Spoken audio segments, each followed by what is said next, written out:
Assalamualaikum warahmatullahi wabarakatuh. Waalaikumsalam warahmatullahi wabarakatuh. Semuanya sedulur-sedulur Ustadz Official Channel, gimana kabarnya nih? Ya Allah, udah lama banget nggak ngobrol bareng nih Pak Ustadz. Alhamdulillah. Alhamdulillah. Mas Bobi sehat? Insya Allah Pak Ustadz. Teman-teman sinetron udah ambruk kena COVID. Alhamdulillah diberi sehat sama Allah ya. Alhamdulillah Pak Ustadz, ya Allah. Alhamdulillah. Ya. Pak Tung. Pak Tung. Alhamdulillah ya. Alhamdulillah. Semuanya Mas Iwan, Pak Haji J, Pak semuanya Ibu. Nggak ngasih selamat sama Pak Tung. Ngasih selamat karena? Ntar lagi pensiun. Iya. Jadi bukan hanya COVID aja yang melanda saya. Usia ya. Usia juga ya. Iya. Alhamdulillah, mudah-mudahan senantiasa dalam lindungan Allah Subhanahu wa Amin taala. ya Allah, amin ya rabbal alamin. Pak Ustadz, ini terakhir kita bikin video itu di ruang VIP waktu ya, di ruang Ustadz Danu, di ruang VIP kita bikin video tentang COVID yang waktu itu sedang naik. Jumlah kasusnya tuh naik ribuan, belasan ribu, puluhan ribu. Sampai sekarang kita bikin video ini lagi juga Masih naik. bukan cuma naik, tapi tingkat kematiannya pun Lebih banyak. aduh ya Allah Pak Ustadz gitu. Maksudnya dulu kan gini Pak Ustadz, kalau misalkan bukan dulu ya, iya dulu lah ya 2019 ya. Di kampung sana temennya teman saya yang itu dulu zaman ini meninggal. Jadi masih jauh. Orang yang meninggal tuh masih jauh dari jangkauan. Kalau sekarang tuh di setiap orang tuh, di tiap circle orang-orang tuh ada yang meninggal. Entah itu keluarga, tetangga. Teman Deket anak, lah ya. Deket gitu ya. teman anak dan lain sebagainya. Kantor. Teman kantor juga, dan saya juga di tempat kerja begitu ya, di lokasi syuting juga ada yang reaktif kanan kiri dan lain sebagainya. Teman kantormu meninggal berapa, Tung? Mungkin lebih dari 6. Lebih dari 6. Baru-baru ini banyak. Enggak, yang total dari beberapa 1 bulan 2 bulan ini berapa kira-kira? 4 orang. 1 bulan 2 4 Yang orang meninggal ya. yang meninggal. Meninggal 4. Fatality. Oke. Yang terpapar 160-an. Yang masuk 160-an. maksudnya masuk kafe maksudnya 160 maksudnya. Masuk kafe 160. Masuk kafe COVID. Kafe COVID. Nah, kita kembali ke 2019 Pak Ustadz. Langsung aja nih, ada beberapa pertanyaan yang mau disampaikan sama Pak Ustadz. Ini juga udah banyak banget yang minta video ini dibuat untuk mengetahui sebetulnya secara pandangan Islam, secara akhlak, kemudian dari versinya Pak Ustadz seperti apa. Karena video di ruang Ustadz Danu ini Pak Ustadz, alhamdulillah menenangkan untuk orang yang menonton. Alhamdulillah. Tapi bukan menenangkan yang hanya sekedar menenangkan tapi tidak ada alasan. Dan akhirnya setelah menenangkan orang bisa belajar gitu Pak Ustadz. Mencoba solusi itu yang Islami lah ya. Ya. Yang lebih penting belajar untuk menyerahkan sepenuhnya pada Allah lillahi ta'ala, itu yang paling penting. Dan menyadari bahwa kita nggak punya daya dan upaya untuk melakukan apapun kecuali atas pertolongan Allah. Mobil khusus di kondisi seperti ini. Kita kembali ke 2019, waktu itu semua orang lagi rame COVID-19. COVID coronavirus DC namanya. 19 itu ditemukan Tahunnya. di tahun 2019. Waktu itu kita sempat ngobrol nih Pak Ustadz. Pak Ustadz bilang, Mas, seandainya angka 19 itu adalah level, ini kita ngomong seandainya pada waktu itu, ada level dari kekuatan COVID itu sendiri, maka nanti, insya Allah, kata Pak Ustadz, mungkin akan ada COVID-20 kali, Mas. Saya ingat banget tuh Pak Ustadz ngomong. Kalau kata mungkin kayaknya saya benerin deh, saya kayaknya masih ingat. Insya Allah. Insya Allah ya. Ada COVID yang nanti datang levelnya lebih tinggi daripada 19. yang saat ini. Ya, saya masih ingat itu ya. Nah, waktu itu melihat situasinya, walaupun memang mencekam itu di awal dulu waktu itu ya Pak Ustadz ya. Pertama kali mall tutup, pertama kali semua usaha tutup, orang dibatasi. Tapi yang sekarang terjadi ini kan jauh lebih signifikan. Pembatasannya betul-betul kerasa gitu. Kita mau keluar tol, sini nggak bisa. Kita mau keluar tol, sana nggak bisa. Mau antar daerah harus ada surat bebas vaksin dan lain sebagainya. Kemudian juga harus nunjukin surat kerja dan lain sebagainya. Pokoknya yang kali ini jauh lebih terasa. Yang korbannya jauh lebih banyak. Yang mudah terpapar pun jauh lebih banyak. sebetulnya pada waktu itu, ketika Pak Ustadz menyampaikan hal itu, sama saya, sama teman-teman semua, Yang kena siapa saya ngomong maksudnya? ngomong, Oh, kebanyakan para pendakwah, sama sama pejabat. pejabat. Iya, Betul. iya. Oke. Ya. Nah, ini saya juga mau cerita juga sedikit. Jadi di WhatsApp story saya, Pak Ustadz, itu ada salah satu ustadz, itu ngupload WhatsApp story, turut berduka cita Kiai Anu, Ustadz Anu, guru saya, itu sebanyak itu WhatsApp story, sebanyak itu ucapan berduka cita. Dan rata-rata dalam WhatsApp story tersebut para kiai dan ustadz. Nah, pertanyaannya gini Pak Ustadz. Waktu Pak Ustadz membicarakan hal itu bahwa insya Allah nanti akan ada sesuatu yang jauh lebih mematikan ya dari COVID-19 itu sendiri. Apakah Pak Ustadz menyadari bahwa masyarakat Indonesia itu banyak yang sulit menerima keberadaan COVID-19? Dalam arti dengan pemikirannya masing-masing ya. Kemudian yang kedua, apakah Pak Ustadz menyadari bahwa ini banyak orang Muslim yang nantinya merasa lebih dekat dengan Allah, merasa imannya sangat tinggi. Jadi kalau iman sudah tinggi, dekat sama Allah, ngapain harus pakai prokes? Insya Allah kok Allah jaga. Padahal melupakan tentang upaya atau ikhtiar. Yang ketiga, ini apakah Pak Ustadz meramal kejadian itu? Karena banyak yang nanya, oh lu tahu dari mana? Ustadz kok bisa prediksi seperti itu tuh gimana? Iya. Itu dulu Pak Ustadz. Oke. Jawaban pertama saya adalah kalau ramalan enggak. Ramalan itu kan sesuatu yang kadang-kadang dia pikirkan atau ada ramalan itu sesuatu yang dia pikirkan, yang diungkapkan istilah. Kalau saya gitu. Tapi kalau mamanya Mas Bobi cerita kepada saya ceritakan ke umum, itu kan bukan ramalan namanya Mas. Betul. Cuma saya nggak ngomong dari Mas Bobi kan gitu aja. Iya. Betul ya? Betul. Bukan. Nah, memang ada sesuatu yang saat itu, pada saat COVID itu kan kayak apa nih? Kalau di tubuh itu ada hawa yang nggak nyaman gitu loh. Di COVID itu ada, ini ada hawa yang nggak nyaman menurut saya itu, yang kayak ditusuk-tusuk jarum, sesek gitu. Yang setiap hari itu begitu gitu. Nah, kemudian kalau apa namanya? Saya itu iseng-iseng doa, kalau habis ini apa ya Allah yang akan terjadi, apakah Indonesia dan dunia itu aman dari COVID atau bagaimana. Nah, bukannya yang plong saat itu, tetapi rasanya malah badan itu sakit semua. Sakit. Di saat berdoa Di itu. saat berdoa itu malah tambah sakit. Sakit. Yang sesek, yang sesek yang bertambah istilahnya. Jadi kalau ini ramalan, enggak ya menurut saya ya. Ini menurut saya petunjuk aja. Karena Pak Ustadz mengalami juga Mengalami kondisi yang kayak nggak nyaman itu, Nggak nyaman, mengalami. ya. Kemudian kalau saya sudah, alhamdulillah mudah-mudahan ini menjadi petunjuk kami. Kami itu berarti kan bukan petunjuk saya, petunjuk kami. Kalau saya memang petunjuk kami. Kami itu berarti saya ada tugas untuk menyampaikan. Agar orang-orang atau saudara-saudara saya itu yang nggak paham itu menjadi paham. Bukan masalah virus saja, tapi masalah tentang Allahnya. Kan begitu ya. Jadi kalau seorang pendakwah itu kan harus mengajak orang lain itu lebih dekat kepada Allah.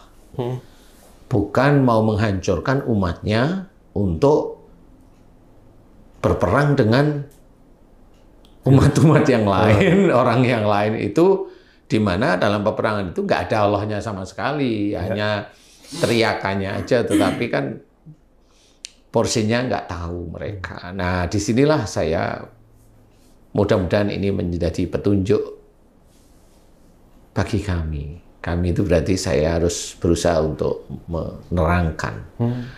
Masalah ada yang pro dan kontra itu saya nggak pernah berpikir ya, karena Islam itu tetap ada yang nggak suka. Orang Islam antar orang Islam pun ada yang saling menjatuhkan atau ada yang suka menjatuhkan. Kalau suka menjatuhkan, dia merasa agamanya paling hebat. Saya nggak kepingin seperti itu. Kalaupun ada orang yang nggak suka dengan saya, kalau itu dari satu iman, ya saya lebih baik diem aja, nggak komen istilahnya. Karena kalau saya komen, saya masuk link itu, akhirnya kita saling menghujat. Nah, itu yang satu merugikan bagi saya. Ya. Nanti di mana? Di akhirat. Nah, saya nggak mau yang seperti itu. Akhirnya saya memilih diem aja. Nah, di titik inilah sebenarnya ada beberapa ilmu yang banyak sekali orang-orang Islam belum memahami, banyak hoak yang beredar dan sebagainya. Nah, satu, ini bukan ramalan. Yang kedua, saya melihatnya COVID ini bukan dari sisi doa saya aja. Saya melihat dari sisi dunia. Dunia ini kan kena semua. Kena semua, rata-rata ya. Yang kedua adalah termasuk Indonesia dan berdampak pada Arab Saudi. Oke. Paham ya? Paham. Nah, karena dampaknya pasti itu ke sana, itu diperlihatkan oleh Allah Ta'ala yang sudah diceritakan oleh Rasulullah Muhammad SAW. Salah satunya masuk dalam hadis-hadis akhir zaman. Yaitu Masjidil Haram akan sepi dari pengunjung, yaitu yang berhaji maupun umroh. Dan itu sudah dijelaskan. Ya, ya. Berarti pola akhir zaman itu sudah diciptakan oleh Allah Ta'ala. Nah, kita harus berpikir, pada saat itu saya memang berpikir, ini pola ini sudah diciptakan oleh Allah Ta'ala. Polanya itu sudah diciptakan. Sehingga orang Muslim itu mau bagaimana? Atau sehingga orang di dunia itu mau bagaimana dengan pola yang sudah diciptakan oleh Allah ini? Mau percaya apa enggak? Percaya ya Alhamdulillah, kita berpikir yang positif. Nggak percaya ya nggak apa-apa. Saya juga nggak akan ketemu dengan mereka-mereka besok di akhirat. Kalau saya mikirnya seperti itu, ringan aja. Tapi yang percaya, berpikirlah positif lagi. Kan begitu. Pola itu kan harus dipelajari, dimaknai sebenarnya. Seperti itu. Nah, pada saat titik seperti itu kelihatan, walaupun saya tahu bahwa kan itu waktu itu kan belum ada haji secara konkret ya, seingat saya ya. Tapi saya sudah melihat kalau dunia ini seperti ini, pasti Arab kena juga. Kalau Arab kena, masuk ke hadis tersebut. Insya Allah, kalau hadis ini berarti pola ini dibikin oleh Allah Ta'ala. Virus ini hanya polanya Allah Ta'ala agar nanti orang itu meyakini bahwa hadis akhir zaman, bahwa besok yang mengunjungi Masjidil Haram itu akan sepi, itu terjadi. Paham ya Mas? Pembuktiannya. Ini pembuktiannya itu di situ. Jadi dibalik sama. Kalau saya melihat ini pola Allah gitu. Jadi bukan kita yang uyuk-uyukan, perang dengan orang ini, hoak-hoakan, nyalain teman-teman dokter, nyalain ini, nyalain pemerintah, nyalain para... Lah nggak perlu. Kita kembali lagi pada Allah Ta'ala. Ini pola Allah. Pola ya Bos. Iya, iya. Sama diturunkannya Al-Quran. Diturunkannya Al-Quran itu polanya Allah Ta'ala sebenarnya. Melalui Rasulullah. Kan seperti itu. Cara yang di luar dugaan gitu Pak Ustadz ya. Karena kalau gini Pak Ustadz, saya pernah mikir begini. Kalau Mekah sepi, Masjidil Haram sepi, dulu pikiran saya begini. Oh karena orang udah nggak mau ibadah lagi kali. Iya kalau orang kan begitu. Mikirnya begitu ya. Ya. Tapi kalaupun orang nggak ibadah, nggak mungkin sepi karena orang bisa aja mau belanja, ya, atau bisa aja ke sana, ya jadi hiburan mungkin ya. Tapi nggak mungkin juga gitu loh ceritanya. Ya. Nah ini pola yang orang Muslim itu harus berpikir, khususnya yang Muslim. Kalau yang lain juga sama berpikir, karena Islam itu agama manusia. Kalau yang belum Muslim agar kembali ke jalan Allah. Makanya di sini karena ini pola Allah, saya yakin bahwa virus corona ini atau COVID ini itu memang dari Allah Ta'ala. Dari Allah. Makanya jangan kita gontok-gontokan dalam hal ini. Kalaupun ada teman-teman peneliti, dokter maksudnya meneliti, dia munculkan virus ini baru mau muncul, vaksinnya muncul yang baru. Kan gitu ya? Nah itu pola Allah sebenarnya. Pola Allah. Polanya. Iya, pola Allah. Sehingga itulah cara Allah. Sehingga banyak teman-teman dokter, virus itu bermutasi. Boleh cerita bermutasi. Istilahnya kata Mbah Darwin, mutasinya monyet ke manusia itu berapa ribu tahun sih? Teori evolusi. Iyalah, ini kita pakai logika, Iya. logikanya manusia normal aja. Itu kan nggak 1-2 tahun, 10 tahun. Iya, lama. Lama. Dan itu katanya satu monyet atau beberapa monyet, kan gitu ya. Menurut Mbah Darwin. Walaupun saya sebenarnya tidak mengikuti Mbah Darwin saya, ya. Karena itu ilmu ya saya ngikutin untuk pelajaran aja biar nilainya nggak dapet E aja kan gitu. Iya benar. Iya kan begitu ya. Nah, virus ini dalam waktu 1 tahun ini bisa bermutasi itu beberapa kali. Iya, jadi ini kan menurut tatanan mutasi ini ya bisa aja virus itu sangat cepat ini. Ya, virus flu itu juga nggak mutasi-mutasi. Atau ini dari flu. Nah, kalau ini dari flu ya monggo, itu kan analisa ya nggak apa-apa. Tapi intinya adalah COVID ini dari Allah Ta'ala. Intinya itu. Ya intinya seperti itu. Dan ini yang membawa adalah para malaikat. Jadi COVID ini akan masuk ke orang-orang tertentu. Nah, kalau orang tidak menyangka-nyangka, kata Mas Bobi itu, kok karena COVID itu sehingga Mekah atau Madinah Jadi sepi. Ya itulah cara Allah. Bagaimana Allah itu menurunkan Al-Quran, orang itu juga tidak akan menyangka kalau Quran itu benar sebenarnya. Dia hanya seperti kadang-kadang itu seperti terdoktrin bahwa Al-Quran itu benar. Tapi kebenaran Quran itu jarang sekali orang itu memahami. Yang secara real loh ya. Bukan ditemukannya Fir'aun di Laut Merah seperti itu. Paham ya maksud saya? Paham. Itu kan cerita yang memang Allah itu menceritakan bahwa itu masih ada di situ. Sehingga orang percaya. Nah, itu salah satu kebenaran. Tapi kebenaran secara real itu kan harus berpikir. Harus ditemukannya ini itu kan jarang sekali. Nah, saya berpikirnya adalah kalau ini dunia berarti Allah itu punya pola lagi di luar virus ini adalah mengajak orang itu untuk kembali ke jalan Allah. Sebenarnya polanya itu juga. Mengajak kembali ke jalan Allah. Ini dari Allah. Karena sama seperti umpamanya orang-orang yang zaman nabi-nabi dulu itu kan Nabi Nuh istilahnya umatnya itu nggak nurut ya selesai lah dengan banjir. Nabi Lot termasuk Fir'aun termasuk itu kan Allah punya pola. Punya pola. Iya. Memilih istilahnya. Nah, yang terjadi saat ini, Pak Ustadz, kalau Pak Ustadz bilang ini polanya Allah, dengan tingkat kematian yang begitu banyak ya,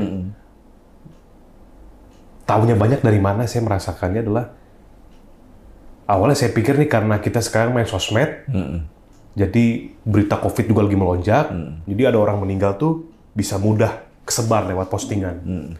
Tapi setelah saya pikir, enggak juga. Dari kemarin-kemarin kan sebanyak ini memang. Gitu. Iya memang. Satu video Pak Ustadz, tentang orang meninggal, itu bisa dikomen sekitar 18.000 komentar. Rata-rata dari komentar itu ngomongnya apa? Iya sama nih, tetangga saya juga, saudara saya juga, dan lain sebagainya. Itu membuktikan kan ada 1-2 lah yang, oh di daerah saya emang enggak, itu pun daerahnya terpencil gitu. Nah, ini termasuk pola Allah juga kah Pak Ustadz gitu ya? Selain Allah mengirimkan pesan untuk penduduk dunia lah semuanya bahwa harus kembali kepada Allah. Kemudian pola apa lagi sebetulnya? Apa ini Allah melakukan seleksi kah? Untuk orang-orang yang siap menghadapi peradaban yang baru.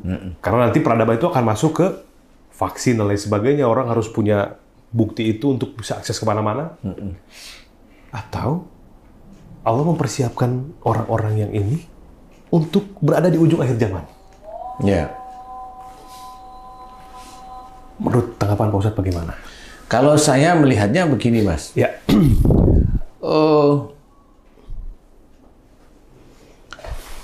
Banyak orang-orang yang meninggal kena COVID. Pernyataan teman-teman pendakwah, orang meninggal itu bukan karena COVID. Boleh. Kalau saya gitu, boleh, nggak apa-apa. Orang meninggal itu karena haknya Allah Ta'ala. Iya. Paham ya? Paham. Dia terkena COVID, sesek, meninggal. Dia kena COVID, jantung, meninggal. Dia kena COVID, kolap, meninggal. Istilahnya komorbidnya lah ya. Ya, kalau dokter atau ini itu komorbidnya itu. Kalau saya tetap kembali lagi pada ayat Quran. Wala tulqu bi aidikum ila tahluka. Satu itu. Nah, kalau kita itu sering belajar, Mas, marah itu kan adanya di sini ya. Oh, di sini ya. Kalau penyakit itu sesak, rata-rata orang yang terkena itu biasanya dia juga ada kemarahan yang belum dia selesaikan. Ini melihat dari satu sisi dulu ya, yang sesak. Ya. Ya. Ada kemarahan yang belum diselesaikan. Marah kepada siapa? Macam-macam. Pada istri, pada suami, pada teman kantor, pada anak buah, pada orang tua. Karena kalau umur-umur belum di bawah 45 mati, ya dia berarti marah pada orang tua yang belum dia selesaikan. Belum dia selesaikan gimana? Belum mohon ampun kepada Allah Ta'ala. Dan Allah melihatnya kayaknya ini orang, ini menurut Allah barangkali ini ya. Menurut Allah ini orang ini kayaknya nggak manfaat, kurang lebihnya diselesaikan. Karena kalau ada seseorang yang menceritakan, ini seseorang yang menceritakan, kematian orang itu hanya Allah Ta'ala. Mau matinya itu tidur, ini kan banyak nih yang ngasih ceramah nih. Mau matinya tidur, mau matinya tabrakan, mau matinya tenggelam, mau matinya kena penyakit, itu hanya Allah. Kalau saya cerita, ya itu hanya Allah. Tetapi, kalau kita berpikir bahwa kalau seseorang matinya tabrakan, itu kesannya Allah dolim nanti. Padahal ada sesuatu di balik. Padahal ada sesuatu sebelum dia tabrakan, itu ada yang dia kerjakan terus-menerus. Nah, ini tidak pernah dipelajari oleh orang-orang khususnya Muslim. Bahwa wala tulqu bi aidikum ila tahlukat, dan janganlah kamu menjerumuskan dirimu dengan perbuatanmu ke dalam kebinasaan. Satu ayat pendek ini sebenarnya bisa menerangkan bahwa loh, orang itu meninggalnya itu ya karena perbuatannya. Dia menyusun sejak balik kematiannya sendiri. Jangan kalau orang itu tabrakan, ya itu takdirnya. Iya, takdirnya. Betul. Tapi akhirnya kalau di luar takdirnya, kalau kita jejerkan dengan Allah, kesannya kok Allah dolim ya kok materinya tabrakan. Kan gitu. Iya. Kalau orang nggak mau mikir, coba sekarang kalau kita berpikir, lah itu kan matinya, itu kan masih ada anak kecil. Loh kok Allah dolim ya? Kan gitu akhirnya. Lah orang nggak pernah berpikir ke arah sana. Nah, yang menceritakan kematian tuh mau tabrakan, mau penyakit, mau ini, itu hanya Allah. Iya, betul. Tapi terangkan. Kenapa ada orang yang meninggalnya hanya tiduran? Kenapa orang meninggalnya karena stroke atau ini? Saya nggak a priori tentang teman-teman yang meninggal karena macam-macam. Enggak, tapi ayo kita berpikir, istilahnya dokter itu kita teliti. Ini ada COVID, harus meneliti bagaimana mencari vaksin yang tepat untuk COVID, kan begitu. Bukan menyalahkan karena dia nggak mau minum vitamin ini kan nggak boleh juga. Kan gitu, harus mencari. Nah, saya mencoba untuk mengajak berpikir. COVID ini chaos sebenarnya sudah. Tapi kalau kita itu memang mau memahami, kita harus paham. Ini pola Allah loh. Tidak melihat memang pejabat itu apa sih yang nggak bersih? Dikit-dikit gini, masker itu rangkap 19 kalau bisa. Lah, ini maksud saya adalah mereka itu menjaga kebersihan itu benar-benar. Banyak kok yang kena. Concern ya, untuk protokol tuh sangat concern. Sangat concern istilahnya. Saya nggak nyalahin beliau. Enggak. Ayo kita berpikir. Lah kalau yang lain, ada yang teman-teman yang lain, teman saya bilang teman itu kan berarti ya mirip seperti saya diizinkan dakwah loh. Itu konspirasi dan sebagainya. Lah taunya konspirasi dari mana? Wong kita juga tidak melihat, tidak mengerti beneran. Itu dari si ini. Lah itu kalau hoax gimana? Apakah itu tidak menyebarkan kabar bohong? Dosa jariah lagi, Pak Ustadz. Nah, dosa jariah lagi. Lah, ya apa nggak dipikirin? Dosa jariah yang inilah yang akan menyusun seseorang itu kena nggak dia itu dengan COVID. Kan ini perilaku. Sudah dijelaskan oleh Allah Ta'ala. Wala tulqu biaidikum ila tahlukat. Allah itu tidak melihat dari orang yang mati itu, yang meninggal ini, orang biasa kayak pejabat kayak orang pengusaha kayak atau seorang pendakwah, nggak melihat. Siapa aja bisa kena. Siapa aja bisa kena.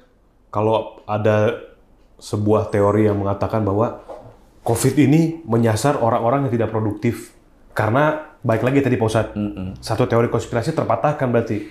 Ketika ada video atau ada statement mengatakan bahwa COVID ini untuk mengurangi jumlah populasi orang-orang yang tidak berkompeten. Dalam arti secara ekonomi lemah, usia sudah tidak lagi produktif, kemudian menghilangkan orang-orang di bawah garis ekonomi. Tapi buktinya, orang-orang yang punya jabatan, punya harta juga kena juga kan gitu. Bablas juga. Berarti kan ini enggak. Teori ini nggak masuk. Teori nggak masuk sebenarnya. Kecuali kalau misalkan dari awal yang kena itu segmented gitu ya. Kelas yang ini. Ya itu mungkin bisa jadi. Boleh lah. Nah, inilah yang harus kita pahami, Mas. Betul. Kenapa kita harus hati-hati? Ini sudah mendekati akhir zaman, nggak main-main ini Allah.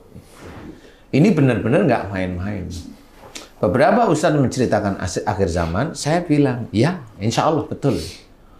Cuma kalau saya memang nggak fokus di titik itu. Maksudnya, belum mau cerita ceritanya. Okay. Tapi saya sudah dikit-dikit menceritakan. Kalau tanyain, Ustadz, ini dekat akhir zaman nggak? Insya Allah ya. Insya Allah ya. Langsung saya jawab, insya Allah ya. Dari pola-pola yang sudah, dari pola yang sudah terjadi ini tinggal nunggu aja nanti. Tinggal nunggu waktu. Tinggal nunggu waktunya. Berapa tahun lagi? Wallahu a'lam. Saya juga berdoa, mudah-mudahan persiapan saya diizinkan oleh Allah Ta'ala selesai semua. Baru itu, ya mohon silahkan dimulai akhir zamannya. Saya kan nggak bisa ngapa-ngapain, tapi saya kan tetap berdoa pada Allah Ta'ala. Izinkan saya itu begini dulu ya Allah, begini dulu. Untuk siapa? Untuk sebagian umat yang memang betul-betul mau ya Allah, mau ya Allah. Izinkan saya untuk menyelesaikan. Menyelesaikan apa? Menyelesaikan tanah yang harus saya selesaikan ya Allah. Amin, amin. Izinkan saya membangun ya Allah. Membangun untuk apa? Ini saya seperti itu. Nah, pola ini sudah ketahuan kalau menurut saya. Kayak sudah jelas sekali. Ini pola pertama ini, walaupun ini sebenarnya sudah nggak pola pertama ya, saya anggap ini kelihatan sekali bahwa Masjidil Haram dan Madinah sepi. Sudah itu dijawab sebenarnya. Dan mau apa lagi? Di titik-titik ini masih ada menyalahkan saudara-saudaranya seiman itu, merasa dirinya benar, orang yang begini ini dia akan selesai sendiri nanti. Di titik itu. Enggak, ayo kita itu menguatkan prinsip, mengajak orang itu lebih dekat pada Allah Ta'ala. Kalau saya seperti itu, virus ini adalah ciptaan Allah Ta'ala. Nggak bisa untuk main-main. Kalau dulu saya cerita, kenapa ini besok yang kena pejabat saya sama pendakwah seperti saya masih ingat sekali. Karena saya paham, kayaknya ini yang besok diincar. Karena apa? Karena ayat-ayat demi ayat itu jarang yang paham. Kematian demi kematian, iya itu memang takdir dari Allah Ta'ala. Tapi takdir itu kan sama. Seperti kalau mamanya Mas Bobi, maaf ini, hanya contoh ya. Mas Bobi itu kalau naik mobil ugal-ugalan. Kan saya ngomong, Mas jangan ugal-ugalan, nanti tabrakan. Kalau Mas Bobi tabrakan, itu dilihat. Mas Bobi sholatnya bagaimana, Mas Bobi sedekahnya bagaimana, Mas Bobi ibadahnya bagaimana, dilihat. Kalau Mas Bobi itu punya istri, masih punya ini, ya tabrakan, paling hanya kesleo atau ya patah di kaki dikit lah, gitu. Tapi kalau mamanya Mas Bobi itu sholatnya nggak ini, dilihat gini, kira ya bisa aja malah meninggal sendiri. Nah itu kan sebenarnya pola yang yang kita itu diingatkan gitu loh. Jadi untuk menentukan satu orang meninggal itu ada beberapa hal. Ada ke belakang sebelumnya gitu, itu sudah dilihat oleh Allah. Lah kan kita itu sudah sangat mendengar bahwa Allah itu mencatat kebaikan seseorang atau keburukan seseorang walaupun sebesar biji zarah. Loh, itu sudah dicatat. Kalau orang itu memang betul, walaupun dia dakwah, tapi dia nggak ngerti pola Allah yang sudah dituliskan oleh Allah Ta'ala dalam Quran. Umpamanya, walatulku bi'aidikum ila tahlukat. Janganlah kamu menjerumuskan dirimu. Jelas sekali. Menjerumuskan dirimu dengan perbuatanmu ke dalam kebinasaan. Berarti kan ada perbuatan yang sejak dulu dia kerjakan terus. Dan dia nggak sadar. Dia anggap itu normal, karena hidup itu ya normal. Marah normal. Padahal marah itu sudah dijelaskan. La taghdab walakal jannah. Jelas, jangan marah bagimu surga. Kalau kita balik, perkara orang marah berarti masuk neraka. Lah kalau masuk neraka, orang kan harus berpikir bahwa marah itu tidak disukai oleh Allah Ta'ala. Marah ini akan menjadi bencana bagi orang itu. Bencana bagi orang itu. Berarti ini dari Asy-Syura ayat 30 itu, Pak Ustaz? Musibah apa saja yang menimpamu disebabkan oleh buah tangan. Lah, buah tanganmu sendiri. Buah tangan yang menjerumuskan orang tersebut dalam kebinasaan. Lah iya, sebenarnya kan semua ayat itu terkait. Iya, terkait.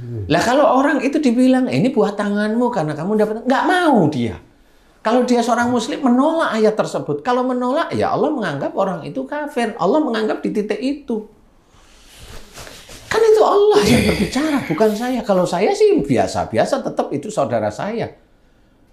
Kan Allah yang menganggap. Allah menganggap lewat apa? Lewat malaikat. Kan tahu hatinya dia mau nerima atau tidak nerima. Kan betul ya? Betul, Ustaz. Sama seperti orang itu disuruh sholat, tegakkan sholat, bayarlah zakat. Itu kan Allah menyuruh. Dia nggak mau negakin sholat. Dianggap apa sama Allah? Kafir. Lah kan Allah. Kalau dia manusia biasa, dia nggak sholat sama saya nggak pernah ngomong mau kafir-kafirkan dia. Nggak perlu kalau itu. Itu udah haknya Allah aja. Tapi kan dia punya catatan. Punya catatan memori-memori. Ya dia mau kemana arahnya. Itulah flowchart yang dibikin oleh manusia. Manusia nggak cuma muslim. Dia akan menuju ke arah kematiannya. Di dunia dia matinya bagaimana. Oh, sudah banyak dibuktikan orang yang sering dari mudanya sering marah dengan orang tuanya, dengan kelas marahnya itu sekian, nanti akan kena kanker. Betul kena kanker. Kenapa itu? Itu diramal. Enggak, saya itu melihat, mengamati, melihat dari jenis marahnya. Itu kan kalau marah sekian itu kanker loh nanti. Iya. Kata-kata yang dikeluarkan sekian sama orang tua, kanker loh ini jenisnya. Berarti gini, Pak Ustadz. Peristiwa kematian, peristiwa kematian itu adalah hasil dari apa yang dilakukan oleh orang tersebut, buah tangan itu, ya kan? Menjadi takdir ketika Allah menentukan kapan waktunya. Iya. Setelah melihat keimanannya, setelah melihat manfaatnya, iya. Manfaatnya, keimanannya, dosanya. Tua muda nggak peduli Allah itu. Yang penting dilihat keseluruhan. Keseluruhan. Malaikat itu komplit kok catatannya. Ada pertimbangan yang luar biasa, Pak Ustadz. Bukan seperti manusia. Dia ngasih hutang, ditagih hutangnya nggak bayar, ditembak. Nah itu. Dia nagih, ini belum bayar listrik, diputus listriknya. Itu kan manusia. Ngikutin nafsunya aja. Ngakutin nafsu undang-undang yang ada kan ngikutin sebenarnya. Ngikutin manusia. Masalah uang 10.000 parkir bisa bunuh-bunuhan. Itu kan manusia, nafsunya. Kalau Allah enggak, masih dikasih aja kesempatan hidup, kan gitu. Masih dikasih kesempatan oleh Allah Ta'ala hidup untuk kembali ke jalan Allah. Dan dia nggak kembali-kembali, masih aja dikasih kesempatan oleh Allah Ta'ala. Nah kalau suatu ketika dia meninggal, ya jangan salahkan Allah. Kalau dia keras, ini keras, dikasih tahu nggak mau, kasih orang tuanya nggak mau, kasih ini nggak mau, selalu melawan, jengkel, diem sama orang tua. Ya besok kalau meninggalnya tabrakan, normal aja. Dan dari virus COVID ini sendiri, kemudian permasalahan-permasalahan lain, misalkan ada yang bilang bahwa ini ada interaksi antar obat dan lain sebagainya. Itu bisa jadi maksudnya, kita bahas sedikit aja Pak Ustadz ya. Iya. Nanti kita di konten selanjutnya. Maksudnya itu semua hanyalah wasilah, intinya tetap dibalik banyaknya kematian ini, yang kita lihat sekarang, dimanapun ini, orang meninggal. Orang meninggal itu semua sudah dengan perhitungan Allah. Iya. Dengan apa yang dia lakukan, Apa yang dia selama lakukan hidup, selama hidup. dan itulah hasilnya. Itu hasilnya. Nah, pesan untuk kita yang masih hidup, Kembali ke jalan Allah. lagi-lagi kembali ke jalan Allah. Oke, salah satu ayat yang memang barangkali jarang dibahas. Walakannahum minal adabil adna dunnal adabil akbari la'allahum yarji'un. Ini satu ayat dalam surat As-Sajdah nih. Diceritakan, dan aku timpakan kepada mereka siksa kecil di dunia. Nih.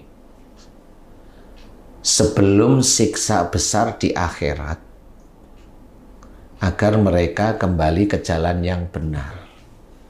Ayat ini melengkapi kehidupan manusia sebenarnya. Satu ayat ini melengkapi kehidupan manusia. Allah memberikan seseorang itu musibah. Salah satunya berupa musibah yaitu sakit, nggak nyaman di tubuh. Ya. Dan itu diceritakan di ayat yang tidak terputus, masih dalam satu ayat. Dan aku timpakan siksa kecil kepada mereka di dunia. Berarti itu sakit. Sebelum siksa besar di akhirat. Siksa besar di akhirat itu berarti neraka. Berarti kalau orang sakit di dunia itu besok menurut ayat ini, bukan menurut saya ya, saya hanya menjelaskan. Menurut ayat ini, pasti masuk neraka. Nauzubillah min zalik. Ini yang harus kita pikirkan. Sehingga kita berpola lagi. Gimana caranya kita itu nggak sakit kan seperti itu. Makanya diceritakan. La'allahum yarji'un. Agar mereka kembali ke jalan yang benar. Jalan yang benar itu apa? Ya Quran, sunnah atau hadis. Yang harus kita kerjakan setiap saat. Quran menyuruh apa? Sholat, ayolah sholat. Quran membayar zakat, bayarlah zakat. Quran senantiasa mengenal Quran, bacalah Quran. Terus apa lagi? Allah menyuruh cara mencari rezeki itu dengan salah satunya, salah beberapanya berbuat baik. Kan gitu ya? Mendengarkan kajian. Menambah tambahan ibadah dengan sholat tahajud, tapi setelah sholat tahajud mohon ampun di situ. Wabil asharihum yastaghfirun. Dan di penghujung malam berarti ini maksudnya Allah adalah sholat sunnah tahajud atau qiyamul lail. Paham. Oke. Wastaghfirun, dan mereka senantiasa memohon ampun. Nah, kita kebanyakan kalau habis sholat sunnah tahajud minta macam-macam duniawi. Iya. Mbok yo. Kita itu cukup mohon ampun atas kesalahan dan dosa-dosa kita. Ini yang nyuruh ini Allah. Bukan manusia. Allah ini. Loh kok kita itu nggak nurut? Kalau saya tanyain habis sholat sunnah tahajud, Ustadz gimana? Saya cukup mohon ampun aja. Cukup mohon ampun ya. Cukup itu. Biar nanti Allah yang mengatur. Biar nanti Allah yang ngatur. Ngurus semua ya. Yang ngurus semuanya. Allah kan katanya mengatur semua kehidupan kita di dunia. Semua manusia, nggak cuma kita. Semua makhluk hidup.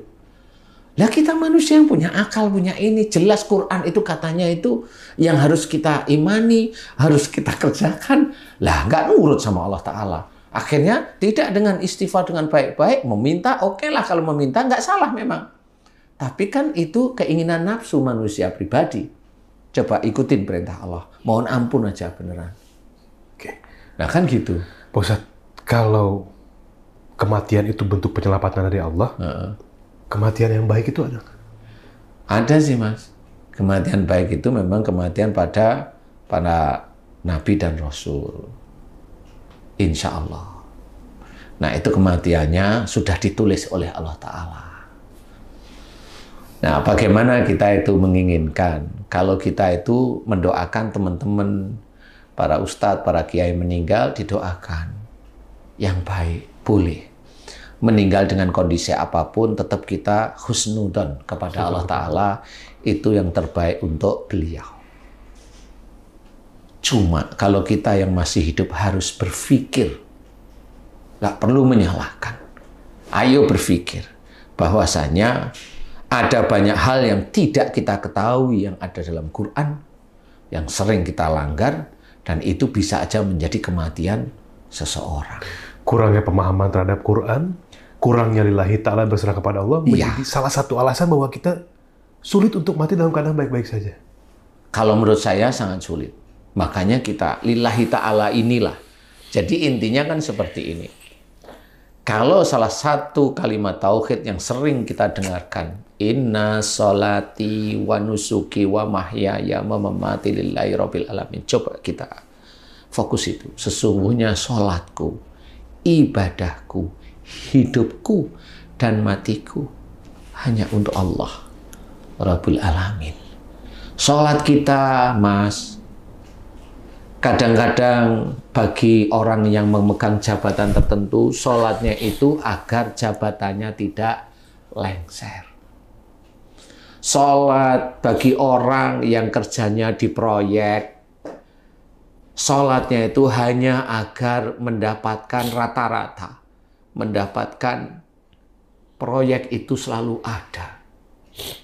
Kadang-kadang ada perusahaan yang bergerak di bidang kontraktor, bangun-membangun, mengajak anak buahnya itu bersedekah dan langsung diniatkan agar mendapatkan proyek. Padahal Allah menyuruh kalau bersedekah dalam Quran itu kan harus lillahi ta'ala. Itu begitu. Dan itu banyak sekali di lingkungan kita. Biarlah Allah yang mengatur. Kok kayaknya kita... Nah, akhirnya kenapa bersedekah karena ingin dapat proyek? Itu kan nafsu kita, Mas. Nafsu dari kita menginginkan uang. Kalau kita nggak dapat uang itu kayaknya kita itu sudah selesai, nggak bisa ngapa-ngapain. Berarti Tuhan kita itu siapa? Tuhan mereka maksud saya. Tuhan mereka itu uang, Mas. Tuhan mereka, dia sholat, memohon agar jabatannya tidak diturunkan, tidak di... Tuhannya siapa? Ya dia ada Tuhan lain, yaitu jabatannya. Banyak seperti itu. Bagi orang yang merasa pandai, kayak kita-kita yang berceramah, itu punya, punya di pikiran maupun dalam hati ini, Mas. Orang itu ingin melihat kita.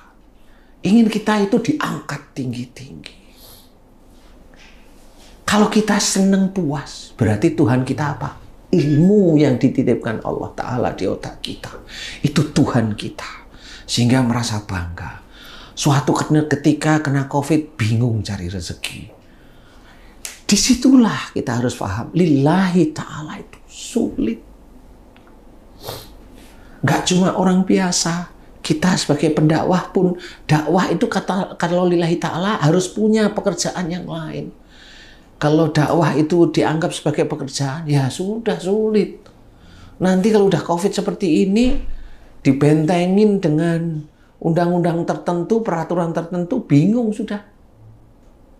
Mau nyalain siapa? Nah, inilah. Lillahi ta'ala itu sulit. Dari sholat, ibadah, hidup kita sampai ke arah kematian kita susun harus lillahi ta'ala. Disitulah titik para nabi dan rasul itu, titiknya di situ. Lillahi ta'ala. Mereka memberikan nasihat karena Allah, insya Allah tidak memaksa. Kalau beda pendapat, tersenyum saja. Wong ini hanya pendapat biasa. Kan begitu. Tidak boleh kita saling menyerang. Itu karena Allah tahu nggak boleh orang Muslim saling menyerang. Itu karena Allah. Kalau dia menyerang saudaranya sendiri, dia bukan Allah. Bukan karena Allah. Dia bukan karena Allah, tapi dia karena nafsunya dia. Nah inilah yang sering terjadi di lingkungan kita. Hoak demi hoak masuk ke WA kita. Terus seperti itu. Link inilah yang sudah masuk hadis akhir zaman, bahwa fitnah sudah ada di lingkungan rumah kita. Bukhari Muslim. Rumah itu adalah agama kita sendiri. Dirusak oleh saudara kita sendiri. Makanya kalau kita ada sesuatu yang kira meragukan, nggak usah dikirimkan. Karena kita merusak. Nggak usah, diem aja. Nah ini jarang sekali orang itu memahami. Dikira itu sudah betul, dikirim. Akhirnya kan saling menghujat. Nah ini nggak sadar. Ada hadis-hadis untuk akhir zaman. Dan ini sudah terjadi. Pola-polanya udah banyak yang kebuka. Polanya itu saya sudah melihat. Dari pola ini, maka Pak Ustadz waktu itu, balik lagi ke yang tadi nih Pak Ustadz. Ke yang awal tadi. tadi. Makanya akan turun. Kalau pola sakit ini akan turun nanti periode berikutnya. Virus yang lebih kuat dari COVID-19.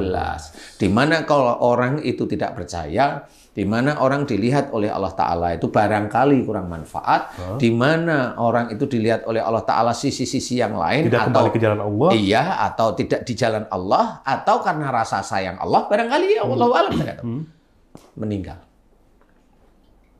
COVID ini gimana seperti itu? Ya itulah menurut saya, karena kita harus kembali lagi ke jalan Allah. Agar kita, kan COVID yang jalanin para malaikat. Ibaratnya kalau Mas Bobi ada emosional yang kuat sekali. Emosi itu kan di dada nih. Yeah. Emosional ini kan dijaga oleh malaikat yang mencatat Mas Bobi emosionalnya. Untuk menjadi sakit, sesak napas, atau jantung koroner, emosinya Mas Bobi maksimum di 65% sampai 75%. Umpamanya ya, ini catatan malaikat barangkali ya. Yeah. Suatu ketika ada COVID datang nih. Ini juga sama malaikat. Tapi malaikatnya malaikat yang khusus untuk menjadikan orang itu terkena musibah. Kalau ini komplit si malaikat yang COVID ini itu sampai kemudian dilihat yang malaikat mencatat amal buruknya Mas Bobi itu pas di titik itu dapat sesak. Itu cara Allah menurut saya. Karena bagaimanapun juga semua terjadi ini atas izin Allah. Tidak mungkin virus itu jalan-jalan sendiri. Kalau virus itu jalan-jalan sendiri, Mas, itu tempat syutingnya Mas Bobi, itu satu kena, di teman-teman Mas Bobi kena, Mas Bobi kena harusnya. Iya harus, kalau pakai logika begitu. Pakai logika. Lah kan enggak. Yang lain kena, Mas Bobi tes, alhamdulillah enggak. Kenapa kok enggak? Berarti virus itu enggak jalan sendiri? Enggak. Yang jalanin itu yang malaikat itu. Atas izin Allah. Atas izin Allah. Dan jangan kalau orang kena COVID atau musibah atau seperti ini, pagebluk atau bencana seperti ini, terus nanti meninggalnya syahid. Lah gimana mau syahid? Wong dia yang dikerjain sholat aja juga males-malesan. Gimana mau syahid? Syahid itu kan kelasnya tinggi. Jadi tetap kriterianya. Jadi tetap kriteria orang itu sendiri. Kita pun harus pada waktu mau menceritakan itu syahid, hati-hati. Jangan sampai kita salah dalam menceritakan, akhirnya itu diceritakan ke banyak orang, akhirnya banyak orang yang suka, akhirnya jangan ketemu nanti. Kalau dia itu ingin meninggalnya syahid, waktu kena virus ya nggak usah ke rumah sakit. Udah aja karena syahid. Udah aja dia ingin syahid. Tapi itu kalau menurut pemahaman mereka. Tapi kalau memang menurut pemahaman Allah Ta'ala, belum tentu dia syahid. Itu kan berpikiran kita. Sama seperti meninggal tenggelam. Yang tenggelam itu kan sholatnya aja ada yang nggak karu-karuan, ada yang begini. Padahal dia iman kepada Allah. Ya iman, tapi sholatnya nggak karu-karuan. Sehari-hari berikan. Lah meninggalnya tenggelam. Masa dibilang syahid? Nah nanti yang meninggal atau yang belum meninggal, sholatnya rajin, ini rajin, protes nanti dia terhadap yang seperti itu kan. Jadi sama ya. Jadi loh, kok jadi seperti itu? Enggak begitu gitu loh. Nah inilah yang harus diketahui. Kenapa saya nggak berani bilang itu meninggalnya syahid? Karena saya sendiri paham, yang meninggal itu orangnya masih bengkaroan, emosional, keminter, sombong, dan ngapain dibilang syahid? Ya nggak mau saya bilang.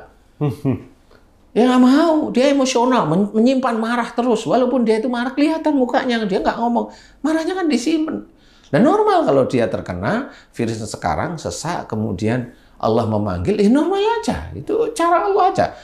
Jangan menceritakan bahwa Itu matinya karena virus. Oh, enggak juga. Virus itu ya dari Allah Ta'ala. Jangan menyalahkan Allah kalau begitu. Enggak boleh juga menyalahkan Allah. Itu ya karena dia sendiri. Wala tulqu bi'aidikum ila tahluka. Sudah sangat jelas sekali Allah itu menerangkan di situ. Lah ayo belajar. Apa yang dia kerjakan sehari-hari itulah menjadi catatan. Itu. Ustaz kayak latang itu ponakan jannah. Jangan marah bagimu surga. Tapi kan orang itu marah itu seolah-olah seperti kegiatan sehari-hari aja. Iya. Ya kan? Gitu Kayak lah. makan. Kayak makan. Nah, sekarang ini, wallahu alam saya melihatnya, kematian itu kan saking banyaknya, saking tiap harinya. Jadi seolah-olah tuh orang meninggal tuh jadi, kalau dulu kan udah meninggal, disolatin satu masjid, kemudian orang sholat, dianterin ke pemakaman, lebih dari 40 orang dan sebagainya. Sekarang kan saking banyaknya orang meninggal, jadi mudah terlupakan dan peti, di wrapping, kubur pakai mesin, selesai. Kubur pakai mesin selesai. Ketika orang tersebut meninggal dalam keadaan sesat, wasilahnya pasti ada permasalahan akhlak bahwa dia emosional. Berarti kematian orang yang sudah menjadi biasa itu sama dengan orang menganggap bahwa marah itu biasa. Iya. Sama. Nggak ada nilainya kadang-kadang. Nggak ada sedihnya, nggak ada ini. Korelasi nih, Bos. Sama sebenarnya. Makanya di kita tetap belajar jangan marah. Jangan marah itu. Aduh. Jangan marah itu. Apapun. Astagfirullahaladzim. Iya, silakan. Jadi itu yang harus kita pahami, kan? Ya. Jangan marah, apapun bentuknya. Karena pada saat kita marah itu catatannya itu ada loh. Malaikat atid itu jelas itu nyatet. Malaikat sebelah kiri kita itu kan nyatet itu. Dikiranya nganggur aja, enggak. Nah kalau orang lain itu, mamanya saya dakwah, kemudian karena saya tahu agama, kemudian saya lebih hebat dari orang lain, enggak boleh kita seperti itu. Kita tetap manusia, kita bukan nabi, bukan rasul. Kita masih manusia. Hanya kita dititipi oleh Allah Ta'ala ilmu agak dilebihkan dari orang-orang yang biasa. Kan dititipi, namanya dititipi kan bukan milik kita. Yang nggak boleh kita sombong. Nggak boleh kita nyala-nyalin orang yang memang dia tidak tahu. Kan nggak boleh juga. Ini yang orang lain nggak pernah paham. Sehingga disinilah kesalahan demi kesalahan tercatat oleh Allah Ta'ala. Lah kalau mamanya yang begitu itu mamanya yang salah banyak salah itu mamanya pendakwah mamanya. Pendakwah terus salah. Dilihat oleh para malaikat dan Allah itu kan setiap saat itu dilihat tuh. Lama-lama ini orang ini kalau terus-terusan begini bisa menghabiskan amal solehnya. Ya dimatikan oleh Allah Ta'ala. Selamatkan. Dimatikan, diselamatkan oleh Allah Ta'ala agar besok kalau di neraka nggak lama-lama. Barangkali ini menurut acuan saya. Itu dia. Nggak lama itu ya menurut saya. Kalau Allah alam. Jadi kesalahannya yang dibersihkan tidak terlalu banyak mungkin begitu Pak Ustadz ya. Menurut saya. Karena kan Allah itu kan menguasai hari pembalasan. Ya, nggak ngerti saya. Tapi kan saya harus menceritakan fakta dan ilmu yang harus kita pelajari. Katanya pengen masuk surga. Ya memang susah masuk surga itu. Sangat susah. Nah disinilah harus belajar. Wong belajar nggak marah aja susah kok mau masuk surga. Belajar nggak marah aja loh susah. Ya Allah, ya Rabbi. Ya kan? Betul. Belajar untuk Tuhannya bukan uang, bukan jabatan, bukan istrinya. Loh kok istri saya jadi Tuhan? Lah kan takut sama istrinya. Kayaknya ada yang ketawa deh. Siapa yang ketawa? Semuanya ketawa gitu. Sorry. Ini ada yang mau ditanya nggak? Saya sambil nawatokna aja. Emang benar yang dikatakan Pak Ustadz, sudah benar. Jadi kan kita belajar itu aja susah. Belajar istri tidak menjadi Tuhan aja susah. Ya, alhamdulillah datang kan gitu nih. Tolong dong setrikain pakaian, setrika. Kalau orang lain melihat, bagus tuh suaminya nyetrikain pakaian ya. Bagus. Orang lain melihat bagus ya. Nggak taunya suami nyetrika itu ngedumel dia. Nah itu tuh. Kan nggak ada keikhlasan deh. Ngedumel karena apa? Ya udah berpuluhan tahun begitu. Jadi kapan sadarnya istri saya? Kan begitu nih. Jadi dia nggak bisa menceritakan, mengkat, memberikan nasihat dengan tegas belum bisa. Itu kan tugasnya. Kalau mau masuk surga, mau gimana? Kalau mau menolong istri kelihatannya juga biasa-biasa. Banyak yang kerjaan juga kayaknya nggak dikerjain, lah kan beda. Kalau ingin ikhlas boleh, tapi jangan ngedumel. Nah, bisa nggak itu? Nggak ngedumel waktu setrika aja. Waktu setrika memang nggak ngedumel. Habis setrika, disuruh betulin pintu. Nah, kan ngedumelnya di pintu akhirnya. Belum selesai, udah beginilah. Akhirnya kan nggak ada. Pintunya disetrika juga. Nah, seperti ini, kita itu nggak sadar kalau kehidupan kita itu dengan ujian seperti itu belum mampu. Lah gimana mau masuk surga kalau memang sehari-hari belum mampu? Kan akhirnya tahu kita, Masya Allah saya belum mampu ya. Mendidik istri menjadi istri solehah itu belum mampu loh. Belum pintar merasa ya Pak Ustadz ya. Menempatkan diri sesuai dengan apa yang Allah inginkan itu nggak mudah. Iya. Bukan merasa pintar, tapi pintar merasa ya. Pintar Gitu, merasa. Iya. Merasa bahwa kayaknya belum cukup nih di sini nih. Kadang-kadang orang kan udah mau saya terusin. Kan begitu. Kena juga saya kalau saya terusin Ya soalnya. nggak apa-apa lah. Saya juga kena saya.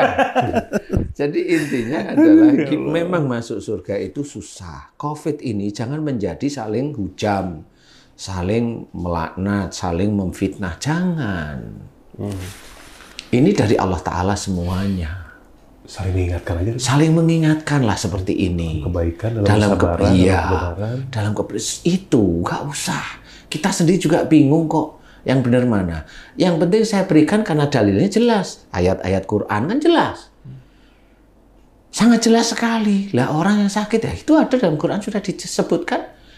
Malah sakit di dunia sebelum nanti di akhirat. Lah kan berarti orang sakit itu kan nanti bisa dimasukkan neraka. Loh, berpikir ayo selama kita masih hidup, ayo kita berpikir gimana caranya kita tidak sakit. Ya harus belajar. Dulu kita itu sholat dulu juga dari nggak bisa baca Quran ya nggak bisa ngapalin ya nggak apal-apal kan begitu ya. Akhirnya diizinkan oleh Allah Ta'ala mulai hafal, mulai bisa belajar istiqomah. Istiqomah dari dulu sampai sekarang kok masih naik turun. Lah ya itulah istiqomah susah. Nah itu pun kita harus tetap belajar. Kan nggak ada yang pandai di dunia. Nggak ada. Nah itulah COVID ini harus benar-benar disikapi baik. Teman-teman peneliti udah mencoba mencari vaksin untuk COVID. Jangan dihujat. Jangan dihujat. Beliau juga susah. Apalagi yang di negara-negara. Itu tetap ada pressure dari negaranya. Iya. Tetap. Walaupun mereka bukan Muslim, iya, jangan yang Muslim itu yang aneh-aneh. Jangan merasa kita itu hebat sendiri. Enggak, orang kita sendiri itu mencoba mencari vaksin COVID setengah mati. Saya disuruh, Ustadz bisa cari untuk vaksin COVID. Lah ilmu saya nggak di situ. Kalau ilmu saya dakwah, saya kasih barangkali. Jangan emosi dulu deh, jangan merasa pandai, jangan sombong dalam semua hal. Itu dulu deh. Karena saya tidak tahu Allah itu mau memberikan COVID menyasar kepada siapa. Kok yondilalah orang-orang yang mau kembali ke jalan Allah yang dulu emosional, kemudian bertobat, mohon ampun. Alhamdulillah dari yang kena COVID diberi kesembuhan cepat. Kena COVID diberi kesembuhan cepat. Ada yang alhamdulillah nggak dikasih COVID sama Allah Ta'ala. Itu kan alhamdulillah ya. Dari titik-titik itu kan kita bisa belajar sebenarnya. Kan nggak perlu marah. Kalau memang dia, saya itu sudah nggak keluar rumah, nggak ini, makan pakai ini. Saya di keluarga kena COVID semua. Lah kan siapa yang mau salahin? Orang yang begitu itu nggak akan mau nyalain dirinya sendiri, Mas. Yeah. Nggak mau. Dia tetap mau cari kambing hitam. Ya hampir setiap orang itu, manusia maupun yang biasa maupun yang muslim, rata-rata senengnya seperti itu. Rata-rata itu 50%. Nah, yang nggak seneng mencari kambing hitam itu kurang dari 1%. Nggak mau dia cari. Ya, ini dari Allah Ta'ala. Gimana caranya ada.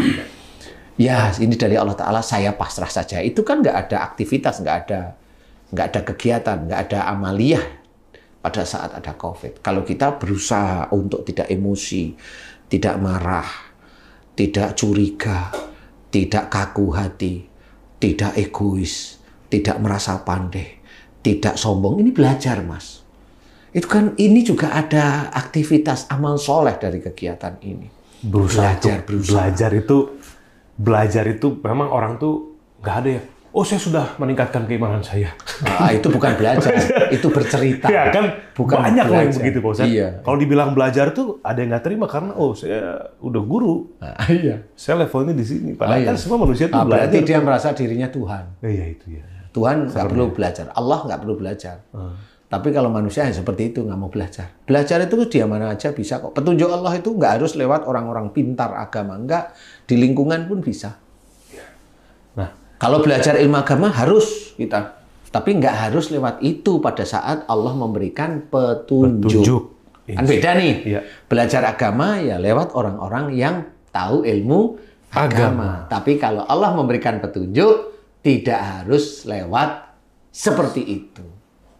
Petunjuk ya. Petunjuk, baik. Nah, ini sebenarnya ada pertanyaan lagi, tapi kayaknya nanti untuk next judul, next konten. Kenapa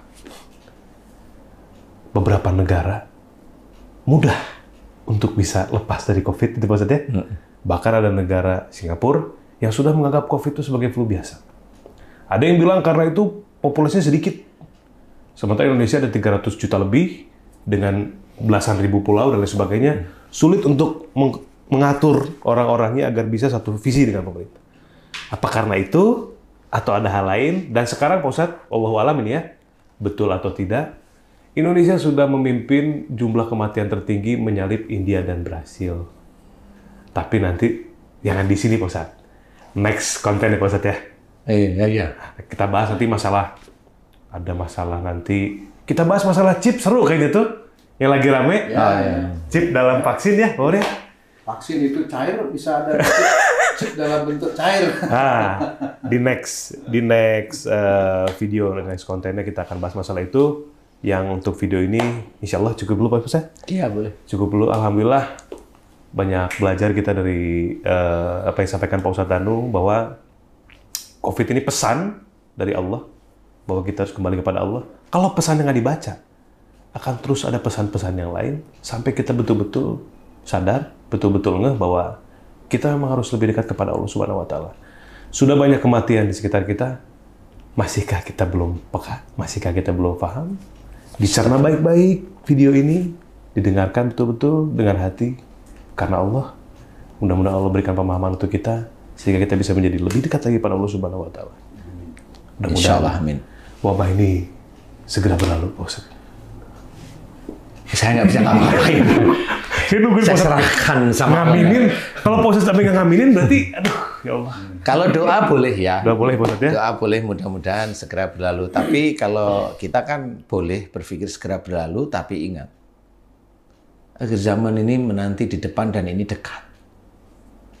Ini berlalu, akhir zaman ada, sama saja. Ini berlalu, akhir zaman jalan, sama saja. Makanya di sini boleh kita mengharap kepada Allah Ta'ala, tetapi adalah bagi insan Muslim yang belajar taat pada Allah Ta'ala, kuatkan lillahi ta'ala. Satu amin, apa ya Allah. saja. Wajib. Itu sudah menjadi kewajiban. Dan kalau sudah satu saudara, satu akidah, jangan dicederai hatinya. Itu dosa itu. Baik. Sama istilahnya, kalau dua orang Muslim yang saling bunuh, dua-duanya masuk neraka. Jadi kalau seseorang Muslim mencederai saudara yang lain, orang yang mencederai saudaranya itu akan masuk neraka. Apapun bentuknya, nggak harus bunuh. Itu harus diketahui. Mudah-mudahan ini bisa menjadi gambaran agar kita nanti selamat dunia wal akhirah. Amin. Amin ya Allah ya Rabbal alamin. Terima kasih Pak Ustadz Ya. untuk video kali ini, Pak Tung. Terima kasih juga. Aduh. Pemirsa, YouTuber, netizen, selebgram, semuanya, apapun profesinya yang sedang menyaksikan video ini, jangan lupa di like, di komen, di share, tolong di share agar ini bisa menjadi pembelajaran untuk semua. Khusus yang Muslim atau tidak Muslim juga nggak apa-apa. Seluruh dunia. Jadikan ini pesan untuk seluruh masyarakat penonton YouTube. Mudah-mudahan bisa menjadi manfaat, bisa menjadi amal soleh. Amin. Mudah-mudahan kita semua dilindungi oleh Allah Subhanahu wa Amin. taala. Sekian, lanjut lagi di video selanjutnya. Assalamualaikum warahmatullahi wabarakatuh. Waalaikumsalam warahmatullahi wabarakatuh.